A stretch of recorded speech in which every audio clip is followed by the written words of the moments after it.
The Great Chamber of the Galactic Council was the largest structure ever built by intelligent beings. It floated in the darkness between stars, spinning wheel of metal and glass that housed representatives from over 300 different species. For 12,000 years, this place had been the center of galactic civilization. Wars had been ended here. Trade agreements had been signed. The fate of entire worlds had been decided within these walls. Today, something new was happening. Something that had never happened before. Ambassador Lyra Voss walked slowly toward the central platform. She was a small woman with dark hair and calm brown eyes. She wore the simple gray uniform of Earth's diplomatic corps, and she carried no weapons, no fancy technology, nothing that might impress the ancient beings who watched her approach. She was the first human to ever address the Galactic Council. The alien delegates watched her with expressions that ranged from curiosity to open contempt. To them, humanity was nothing special. Humans had only discovered faster-than-light travel 30 years ago. They were babies in a universe of ancient civilizations. Their technology was primitive. Their fleet was tiny. Their single planet was unremarkable in every way. High Arbiter, Zexon, the leader of the council, sat on a raised platform at the far end of the chamber. He was a Velanthi, a being made of living crystal that pulsed with inner light. His species had been traveling between stars when humans were still living in caves and hunting with sharp sticks. "You may speak human," Zexon said. His voice was like wind chimes in a storm, beautiful and cold at the same time.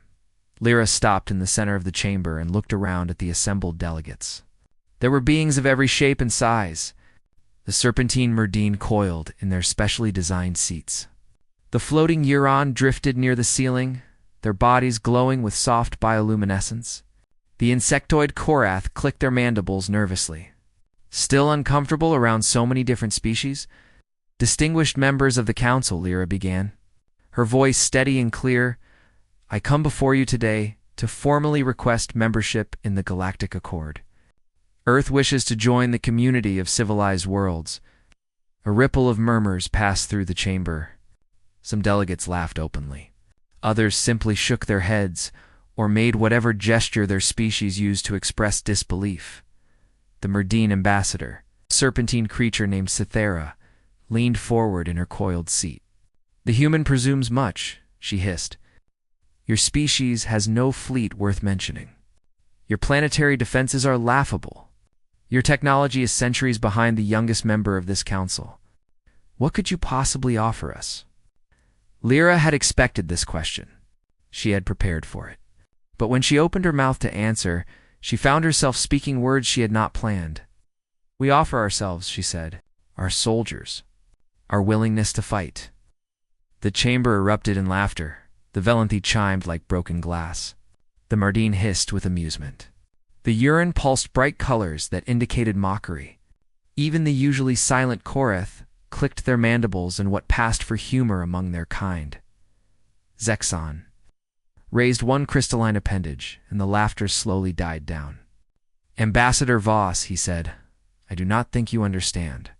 No civilized species engages in direct combat. Wars are fought with automated systems, drone networks, and economic pressure. The idea of biological entities willingly entering combat zones was abandoned by most species thousands of years ago. It is barbaric. It is wasteful. It is ... primitive." "Perhaps," Lyra said calmly, "but it is also effective." "Effective." Cythera laughed again. "Against what? Your little wars on your little planet? You have never faced a real threat, human. You have never seen what waits in the darkness between stars." Lyra was about to respond when alarms began blaring throughout the station. Red emergency lights flashed, turning the chamber into a scene from a nightmare. The alien delegates began to panic, their various sounds of distress creating a horrible symphony of fear. A Merdine technician rushed into the chamber, her scales pale with terror. "High Arbiter," she cried. "The Kreth swarm has breached the outer defense grid. They are heading directly for the station." The word Kreth sent a wave of pure fear through the chamber. Lyra had read about the Kreth and the files Earth's intelligence service had compiled. They were a nightmare species, a hive mind of creatures that existed only to consume. They had destroyed entire civilizations. They adapted to every weapon used against them. They felt no fear, no mercy, no hesitation. They were the monsters that even monsters feared. How is this possible? Zexon demanded, his crystalline form flickering with distress. The outer defense grid should have stopped them. The grid is failing, High Arbiter. They have already disabled 6 defense platforms. Our automated systems cannot adapt fast enough to counter their attacks. How many ships do we have in the sector? 11 remaining defense platforms, all automated. But the Kreth are overwhelming them one by one. Lyra touched her earpiece, activating her communication link to the human ships waiting outside the station. Admiral Cole, are you receiving this? A gruff voice crackled back immediately. Loud and clear, Ambassador. The Resolute is standing by with 3 escort vessels. We have been monitoring the situation. What are your orders? The alien delegates turned to stare at her. They had forgotten she was there, forgotten the small human woman in their moment of terror. Orders. Cythera hissed. You have no authority to give orders here, human. Lyra ignored her. Admiral, prepare Captain Danny Morrison and his Marines for combat deployment. We may need them. Combat deployment. Zexon's voice was sharp with confusion. You cannot be serious. You would send your people out there. Against the Kreth? They will be slaughtered. With respect, High Arbiter, you do not know what my people are capable of. I know that the Kreth have destroyed species far more advanced than yours. I know that no biological force has ever stopped them. Your soldiers will die for nothing. Lyra looked at the flickering security feeds that showed the Kreth swarm approaching. She saw the dark shapes of their ships, organic vessels that looked like something from a fever dream. She saw the smaller shapes detaching from the main swarm. Boarding pods, heading for the station. High Arbiter, she said quietly. I request permission to deploy human combat personnel to defend this station. The chamber fell silent. Every alien I was on, Zexon, waiting for his response. The High Arbiter looked at the security feeds. He looked at the terrified delegates. He looked at the small human woman who stood calm and steady in the middle of chaos. You would truly do this? He asked. You would send your people to die for beings who laughed at you moments ago? Yes, Lyra said simply. Because that is what humans do. We fight. We have always fought. It is what we are. Zexon was silent for a long moment. Then he nodded slowly. Permission granted, Ambassador. May your gods help us all. Lyra touched her earpiece again. Admiral Cole, you have authorization. Tell Captain Morrison to launch the Marines. Understood, Ambassador. Morrison is already suiting up. He has been waiting for this moment his whole life. Lyra allowed herself a small smile. Tell him to give them hell, Admiral. It's pleasure, ma'am. Cole out, as the first Krith boarding pod slammed into the station's hull. Lyra Voss stood in the center of the Galactic Council chamber and watched the ancient, powerful beings around her tremble with fear. They had no idea what was coming. Neither did thee. Kareth Captain Danny Morrison stood in the hangar bay of the Resolute and watched his Marines prepare for war. The ship hummed around them, engines powering up as it moved closer to the besieged station. Red combat lights bathed everything in a bloody glow. Danny was not a large man. He stood at average height, with close-cropped brown hair and a face that had seen too many battles. He had joined the Marines at 18 years old, fresh out of a small town in the middle of nowhere. That was 20 years ago. Since then, he had fought in every conflict humanity had faced. Border skirmishes, colony rebellions, pirate raids. He had been shot, stabbed, burned, and left for dead more times than he could count. He was still here. He was still fighting. Sergeant Katie Powell moved through the hangar, checking each Marine personally. She was a tall woman with red hair pulled back in a tight braid and eyes that missed nothing. She had served under Danny for 8 years, and he trusted her more than anyone else in the universe. First and second platoons are ready, Captain, she reported, stopping beside him. Third platoon is standing by as reserve. Everyone knows the mission and the mood. Katie allowed herself a small grin. Eager, sir? The boys and girls have been training their whole lives for something like this. Real aliens. Real monsters. A chance to show the galaxy what humans can do. Danny nodded slowly. He understood that feeling. Every Marine in this hangar had grown up on stories of humanity's struggles. The wars, the plagues, the disasters. Humanity had survived everything their own planet could throw at them. Now they would see if they could survive what the universe had in store. Danny shouted, and the hangar fell silent instantly. 200 faces turned toward him, young and old, men and women, all of them wearing the same determined expression. You all know why we are here. The Galactic Council is under attack. The Kreth swarm has breached their defenses. The aliens are scared. Their fancy machines are failing. They need hell. He paused, letting his words sink in.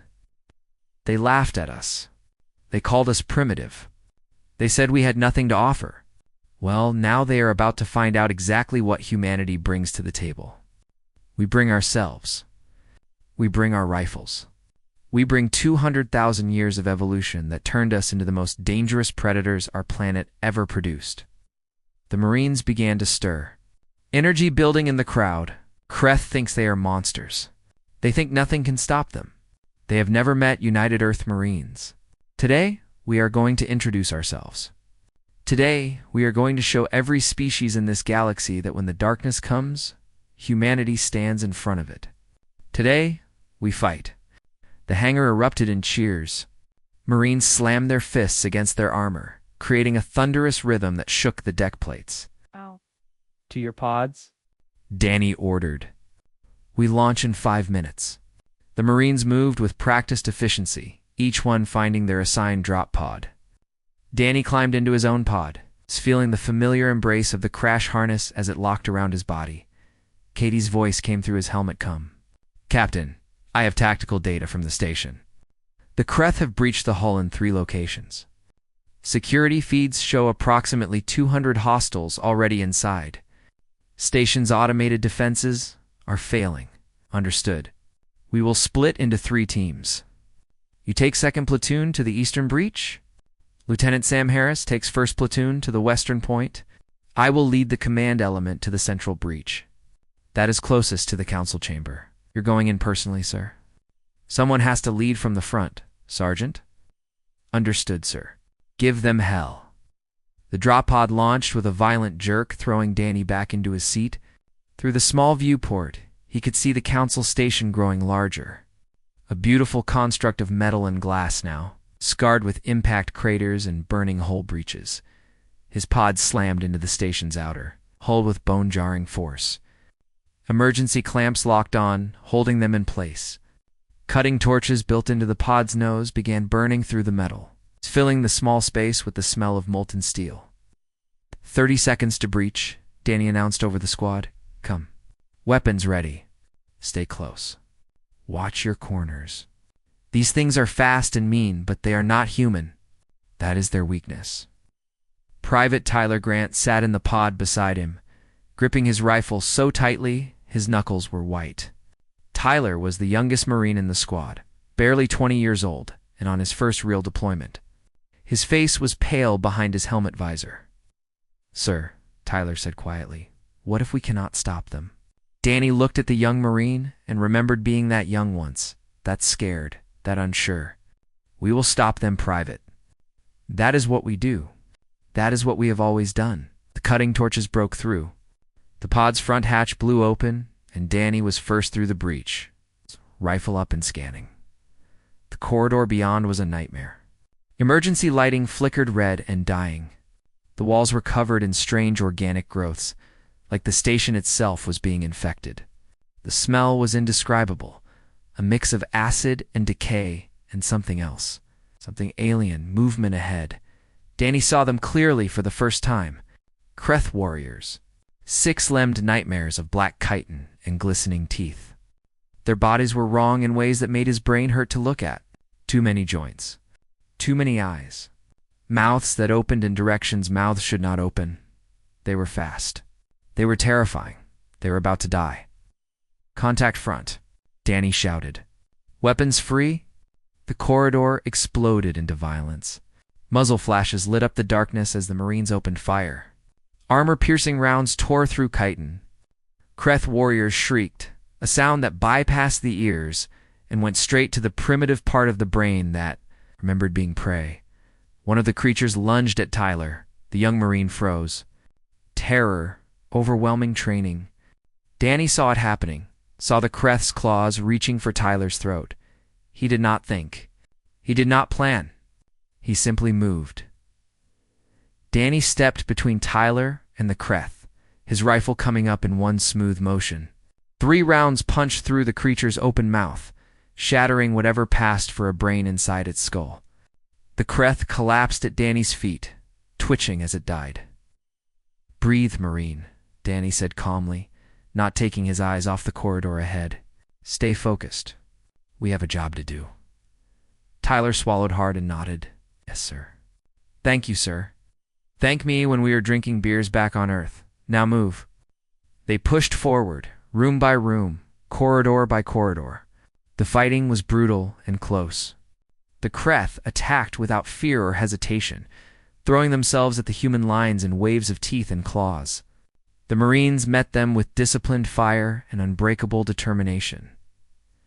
In the council chamber, Ambassador Lyra Voss watched the battle unfold on security feeds.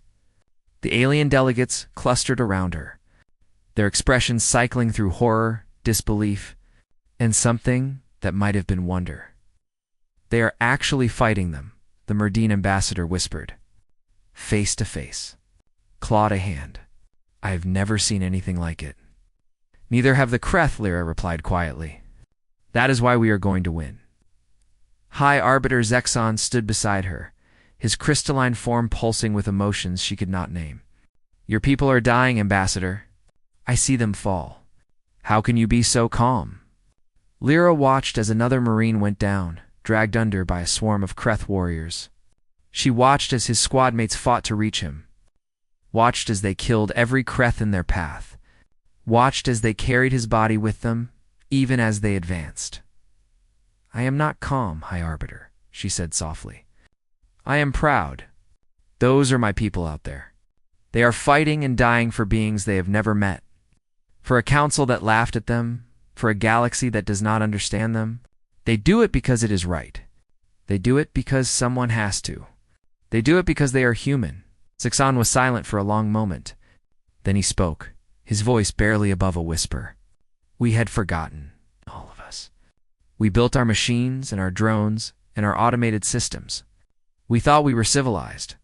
We thought we were evolved. But we had forgotten what it means to be willing to die for something greater than ourselves." "Humans never forgot," Lyra said. "We could not afford to. Our history is written in blood and sacrifice. It made us who we are." On the security feed, Danny Morrison led his Marines deeper into the station, leaving a trail of Kreth bodies behind them. They were outnumbered. They were outmatched.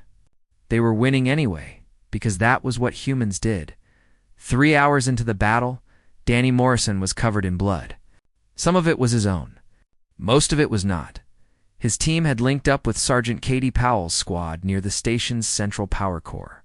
Both units were battered and exhausted. They had lost 6 Marines so far, good men and women who had given their lives to hold the line. But they had killed over 100 Kreth warriors, and they were still pushing forward. "Status report," Danny demanded as they took shelter in a maintenance bay. The room was small and dark, filled with machinery that hummed with alien power. It was not much, but it gave them a moment to breathe. Katie wiped Kreth blood from her face with the back of her hand. Her armor was scarred with claw marks, and there was a gash on her forehead that was still bleeding. She did not seem to notice. "Eastern breach is sealed," she reported. "We collapsed the corridor behind us. Nothing is getting through that way. But we lost Corporal Rivera. She took an acid hit, covering our retreat. Medic says she will live, but she is out of the fight." Danny nodded grimly. Carmen Rivera was one of the best heavy weapons operators in the company. Losing her hurt. But at least she was alive. Western Breach? Lieutenant Sam Harris's voice crackled over the comm. Western Breach is contained, Captain. We have the area locked down, but we are running low on ammunition, and the Kreth keep coming.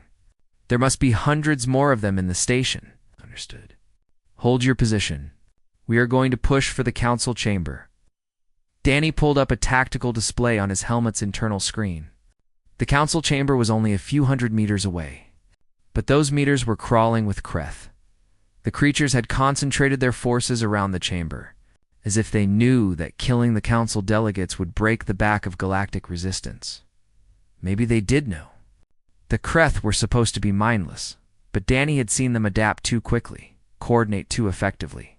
There was intelligence behind those compound eyes, even if it was an intelligence that humans could not understand.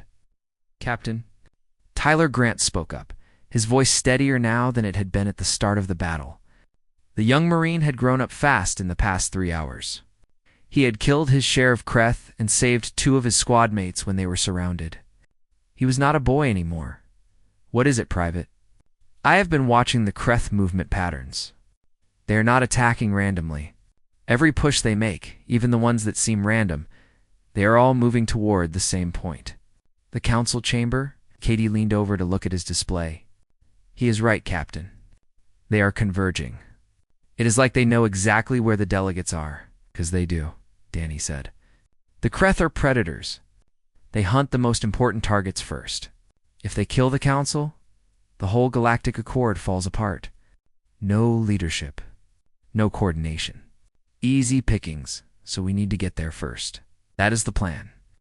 Danny looked at his remaining Marines. There were 32 of them left, tired and wounded, but still ready to fight? Here is how this is going to work. We push straight for the council chamber. Fast and hard. No stopping, no falling back. If you go down, your squad mates carry you. If you run out of ammunition, you use your knife. If you lose your knife, you use your hands and teeth. We do not stop until the council is secure. Understood? Yes, sir. The response was immediate and fierce. Then let's move. They left the maintenance bay and entered Hell, the corridor. Leading to the council chamber was filled with Kreth. Dozens of the creatures waited for them, packed so tightly they seemed like one great mass of chitin in claws. Behind them, Danny could see more Kreth pouring in from side passages. They were trying to overwhelm the human position with sheer numbers. It was a good plan. It should have worked. Open fire, Danny shouted, and the Marines unleashed everything they had. The first wave of Kreth died in seconds, torn apart by concentrated firepower. But more came behind them, and more and more. The corridor became a killing ground, filled with smoke and blood and the screaming of dying monsters. Danny saw one of his Marines go down, a young woman named Lisa Chen who had only been with the company for 6 months. A Kreth warrior had gotten past her guard and driven its claws through her chest armor. Danny killed the creature with 3 quick shots, but he was too late to save Lisa. She was dead before she hit the ground. Another Marine fell, then another. The Kreth kept coming, endless and relentless. And for the first time, Danny felt something he had not felt in 20 years of combat. He felt doubt, then he heard a sound. A human sound. A war cry that came from dozens of throats at once, rising above the shrieking of the Kreth and the thunder of gunfire. It was his Marines. They were not retreating. They were not breaking. They were pushing forward, stepping over the bodies of their fallen friends, climbing over piles of dead Kreth. Refusing to stop, Katie appeared at his side. Her rifle empty, fighting with her combat knife. Blood covered her from head to toe. She was grinning like a madwoman. Hell of a fight, Captain. She shouted over the noise. Danny felt the doubt drain away, placed by something harder and sharper. Pride, determination, the stubborn human refusal to accept defeat. Hell of a fight, he agreed. Let's finish it. They pushed forward together, the remaining Marines forming a wedge with Danny at the point. The Kreth threw everything they had at the human formation, but it was not enough. Nothing was enough. Tyler Grant fought beside his captain, no longer scared, no longer hesitating. He had become what his training had made him, a weapon in human form. When a Kreth lunged at Danny's unprotected back, Tyler was there, driving his knife into the creature's eye and twisting until it stopped moving. "Thanks." "Private," Danny said without breaking stride, just returning the favor. "Sir?" The final push to the council chamber door took 17 minutes. It felt like 17 hours. When they finally reached the massive doors, only 19 Marines were still standing. 13 more were dead or too wounded to continue. Danny looked at the doors. They were huge, designed to impress and intimidate visiting dignitaries. Right now, they were the only thing standing between the Kreth and the council delegates. "Set charges," Danny ordered. "We're going in," Sir Katie said quietly. "We should wait for reinforcements. We are barely combat effective. No time. The Kreth will regroup. They will hit us again with everything they have. We need to get inside and establish a defensive position before that happens." The charges went off, and the doors blew inward. Danny was first through the breach, ready for anything. What he found stopped him in his tracks. The council chamber was huge, bigger than anything he had ever seen. Hundreds of alien delegates huddled in the center of the room, surrounded by a ring of their own security forces. Those security forces were not soldiers. They were not warriors. They were bureaucrats with weapons they barely knew how to use, trembling as they pointed their guns at the door. High Arbiter Zexon stepped forward, his crystalline form pulsing with fear and hope and something that might have been awe. "Captain Morrison," he said, his voice unsteady. "You came. You actually came." Danny lowered his rifle slowly. "That is what we do.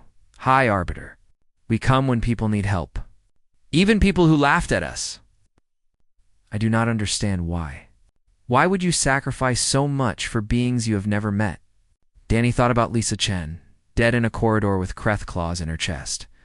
He thought about all the others who had fallen today. He thought about their families back on Earth, waiting for news that would never come.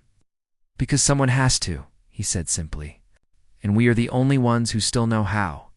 Behind him, the remaining Marines took up defensive positions around the chamber. They were exhausted. They were wounded. They were ready to fight again if necessary. That was what it meant to be human. That was what it had always meant. The medical bay of the Resolute was filled with the sounds of suffering. Wounded Marines lay in treatment pods, their bodies wrapped in regeneration bandages that glowed with soft healing light. Doctors and nurses moved between the pods, working with quiet efficiency to save as many lives as they could. Danny Morrison lay in one of those pods, staring at the ceiling and trying not to think about the people he had lost. The battle had ended 6 hours ago. After Danny's team secured the council chamber, reinforcements from the Resolute had arrived and swept through the station, killing or driving off the remaining Kreth. The alien swarm had retreated into space, their boarding vessels fleeing back to the main fleet. Without the element of surprise, without the ability to overwhelm their prey with numbers, the Kreth had lost their advantage. They would be back. They always came back. But today, they had been beaten. Today, humans had shown the galaxy what they were capable of. The cost had been high. 30-7 Marines dead. 60 more wounded, many of them critically. Young men and women who had followed Danny into that station and trusted him to bring them home. Not all of them were coming home. The door to the medical bay opened, and Ambassador Lyra Voss walked in. She moved slowly through the rows of treatment pods, stopping to speak quietly with each wounded Marine. Some of them were awake and managed to smile at her. Others were unconscious, their bodies fighting to survive. She stopped beside Danny's pod and stood in silence for a long moment. "How bad?" she finally asked. "I'll live," Danny said. "The docs say I took 17 hits. Most of them just grazed me, but a few got through the armor. Nothing they can't fix." "I wasn't asking about you, Captain. I was asking about the unit." Danny closed his eyes. 37 dead. 60 wounded. "We lost some good people today, Ambassador. Lisa Chen, Marcus Webb, Jenny Ortiz. They were young. They had their whole lives ahead of them. They died heroes. They died scared and in pain, surrounded by monsters in a place they'd never been before. Danny's voice was harsh. Don't make it pretty, Ambassador. They deserve better than that. Lyra was silent for a moment. Then she nodded slowly. You're right. I'm sorry. The door opened again, and High Arbiter Zexon entered the medical bay. His crystalline form moved carefully between the treatment pods, as if he were afraid of disturbing the wounded Marines. Other alien delegates followed behind him, their expressions a mixture of curiosity and something that looked almost like shame. Captain Morrison, Zexon said, stopping beside Danny's pod, I wish to see you.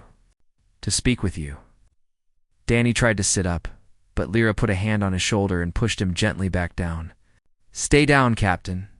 That's an order. You're a diplomat ambassador. You don't give me orders, so then consider it a strong suggestion. Danny managed a weak smile and turned his attention to Zexon. Hi, Arbiter. What can I do for you?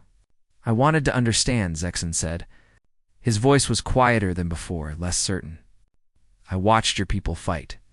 I saw them die, and I cannot comprehend why they did it. Why would anyone choose to face such horror in person? Why would they sacrifice themselves for beings they had never met? Danny thought about the question for a long moment. He had been asked it before, by reporters and politicians and people who had never held a weapon in their lives. He had never found a good answer. Because that's what we are, he finally said. Humans, I mean. We're not the strongest species. We're not the smartest. We don't have natural weapons or armor or any of the things that make other predators dangerous. What we have is each other. We survive by working together, by protecting each other, by being willing to die so that others can live. It's not something we choose. It's something we are. But your automated systems? Sithara the Mardine ambassador spoke up. Surely they would be more effective than biological soldiers. Less wasteful? More effective? Danny shook his head slowly. Maybe in some situations, but machines can be hacked. They can be subverted. They can be turned against you. You can't hack a human ambassador. You can't reprogram our loyalty. You could only kill us, and killing us has never been easy. I see, Zexon said quietly. We had forgotten this, all of us. We built our civilizations on automation and comfort. We removed ourselves from violence because we thought violence was beneath us. But in doing so, we lost something precious. We lost the willingness to sacrifice. We lost the courage to face darkness ourselves instead of sending machines to do it for us. He turned to face the room, addressing all the wounded Marines who were conscious enough to listen. On behalf of the Galactic Council, I thank you. All of you. You have shown us something we had forgotten. You have reminded us what it means to be brave. An older Marine in a nearby pod, Sergeant Major Kevin Drake, coughed out a laugh. No offense, High Arbiter, but we didn't do it for thanks. We did it because it needed doing. And that, Zexon said softly, is precisely what makes it so remarkable. The alien delegates stayed for nearly an hour, moving among the wounded and offering what comfort they could.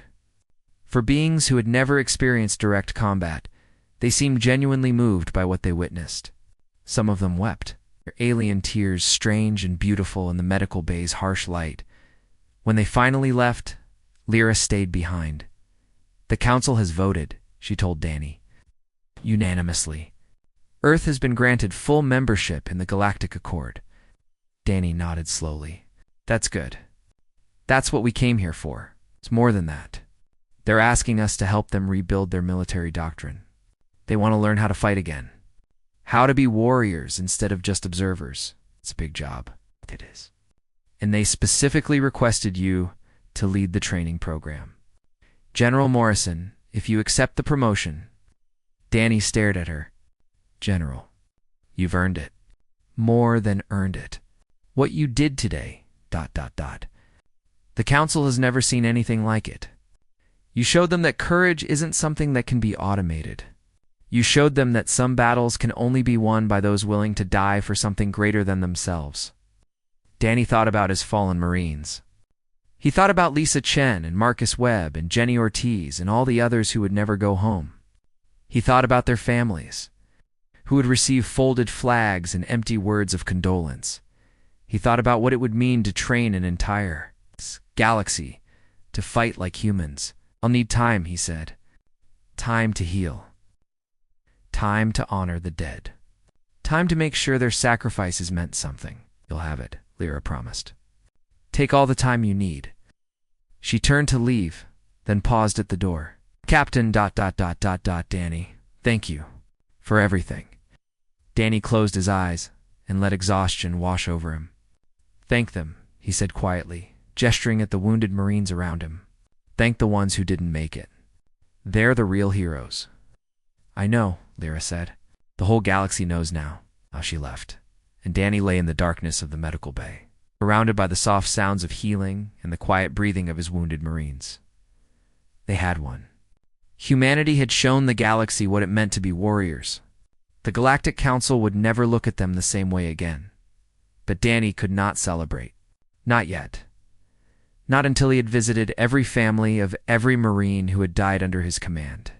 Not until he had looked into their eyes and told them that their sons and daughters had died heroes. It was the least he could do. It was what any good commander would do. It was what it meant to be human. 1 year had passed since the Battle of Council Station. General Danny Morrison stood on the observation deck of the Vega 3 Military Academy, watching the morning sun rise over the training fields below. The light painted everything in shades of gold and orange, turning the harsh landscape into something almost beautiful. In the fields, hundreds of recruits were beginning their daily exercises. They came from dozens of different species, each one trying to learn what humanity had never forgotten: the art of war, the science of combat, the willingness to stand and fight when everything inside you screamed to run. It had not been easy. Most species had spent thousands of years removing themselves from violence. Their bodies had grown soft. Their instincts had dulled. Teaching them to fight was like teaching a child to walk all over again. Except these children had no muscle memory to draw on, but they were learning. Slowly, painfully, they were learning. Katie Powell joined him on the observation deck holding 2 cups of coffee. She was a colonel now, commanding the Academy's Advanced Tactics Division. The scar on her forehead had healed into a thin white line that she refused to have removed, saying it was a reminder of what they had fought for. "Beautiful morning," she said, handing him one of the cups. "It is." Danny took a sip of coffee and watched a squad of Korath recruits struggle through an obstacle course. The insectoid beings were natural ambush predators, but they had to overcome their instinct to freeze when threatened. It was a slow process. How are the new arrivals settling in? Better than expected. The Volanthi delegation is particularly eager. Apparently, seeing High Arbiter Zexons support human combat doctrine has made it fashionable among their species to learn to fight. Danny smiled slightly. Fashionable. Never thought I'd hear that word used to describe warfare. Times are changing, General. You changed them. We changed them. All of us. The ones who lived and the ones who didn't. They stood in comfortable silence for a moment, watching the recruits train. Below them, a group of Mardine soldiers were practicing close-quarters combat with human instructors. The serpentine beings were surprisingly good at grappling once they learned to use their flexible bodies as an advantage rather than a weakness. "Oh, Katie." "Sir," Katie said quietly, "we received a message from Admiral Cole this morning. Priority 1. Danny turned to look at her. "What's it about?" "The Kreth. They've launched a major offensive against the Mardine homeworld. The Mardine fleet is completely outmatched. They're requesting human assistance." Danny felt something cold settle in his chest. The Kreth, he had known they would be back. They were always hungry, always hunting. The defeat at Council Station had hurt them, but it had not destroyed them. How bad is it? Bad. The Mardine have lost 6 colony worlds in the past 2 weeks. Their automated defenses are failing, just like they did at Council Station. If they don't get help soon... Katie did not finish the sentence. She did not need to. Danny set his coffee cup down and straightened his uniform. "How many Marines can we deploy?" 2 full divisions are ready for immediate deployment. Another division of Allied trainees has completed basic combat certification. Trainees. Danny raised an eyebrow. They're not ready for a full-scale engagement. But they've been training for this. They want to prove themselves. And the Mardine don't have time to wait until they're perfect. Danny thought about it. The Allied trainees had come far in the past year. The Korth had overcome their freeze response and become deadly ambush fighters. The Valenthi had learned to use their crystalline bodies as both armor and weapon. Even the Serpentine Mardine had developed a unique fighting style that combined their flexibility with human combat techniques. They were not perfect. They would never fight like humans, could never have the same instincts and reflexes that evolution had built into humanity over millions of years. But they were willing to try. They were willing to stand and face the darkness. That had to count for something.